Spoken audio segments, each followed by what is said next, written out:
Okay, welcome back to Mr. Rocks. Today we're going to go ahead and add a little bit more to the programs we've already been working on. Let me go ahead and run the program and show you what we're doing right now. Sprite 1 comes through, as we've done before, and drops about 20 random points or dots on the screen. The difference in this program really is that we're going to go ahead and allow the user to input the slope and the y-intercept of a line, and then the program will graph that line and we'll see how many of these red dots we can intersect. For instance, right now, let's say I want to try to intersect this group of dots right here. So I've got to figure out what the slope is. It looks like it'll come down for 1 to maybe 2.5. Okay, so I'm going to figure out what that ratio is. It's a positive ratio. And then the other thing is I'm going to go ahead and figure out the y-intercept looks like it's about 0. So to do this, I'm going to come over here and say, let's say the slope is maybe 2 over 5 is 0.4. I hit enter, and then I go ahead and do the y-intercept. I'm going to set it at 0, and let's go ahead and see what this does. It looks like it's going to graph that. I've intersected 1, 2, 3, 4. I don't think we got the fifth one, so we've got about 4 dots in that case. And the student can do this each time the student redoes this. They'll get a different color, actually a random color, might be the same one, but probably not. And so I'm going to come down here and say, let's say that the slope here, oh gosh, it looks like it's about -1, maybe a little bit less than -1. So I'm going to go ahead and hit the space bar again. What slope would I like this time?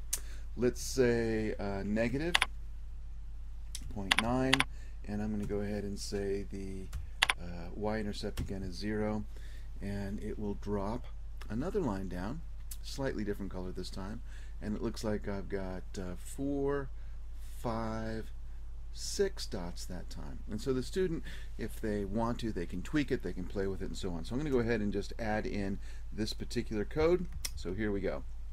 The thing that's different is that we've added some input blocks. Now, I didn't mention this before, but I should probably mention that I've been an algebra teacher for 27 years, but I've only been programming with BYOB for about 2 weeks. When I did my last set of videos, I did 4 videos last weekend, and those were after I'd been programming in this language for only 1 week. So my point is, it's a very simple language to work with, and this is what I learned this week. You can have input, and so I'm just going to take this out. This is really the only additional chunk.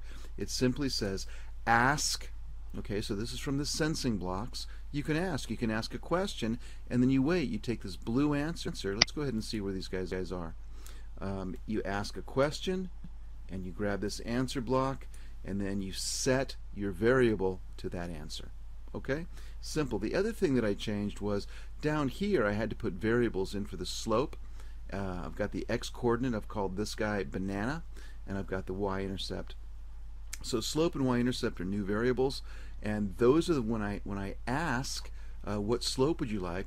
I guess that's temporarily stored in this place called answer, but then I set slope equal to whatever the user inputs at that point. Then I do a second question, ask what y-intercept would you like, and I wait, and I guess that's temporarily again stored in this little blue guy called answer, but then I'm loading it into my variable y-intercept, and so then I take it from there. So that's what's going on. Once I get those guys loaded, then I can use slope and y-intercept down here. So it says go to x is the x-coordinate of the banana, y is the y-coordinate of the banana, but the way that I find the y-coordinate is I set the slope times the x-coordinate plus the y-intercept. In other words, y is equal to mx plus b.